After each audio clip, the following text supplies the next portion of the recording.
மச்சம் ஒன்ன பார்த்து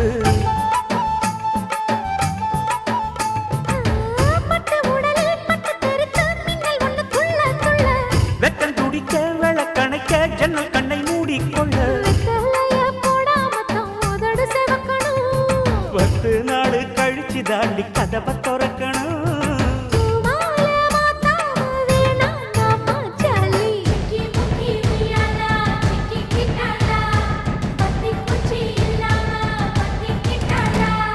மச்சாங்கிட்ட முந்தானைய தந்து வப்பாளா,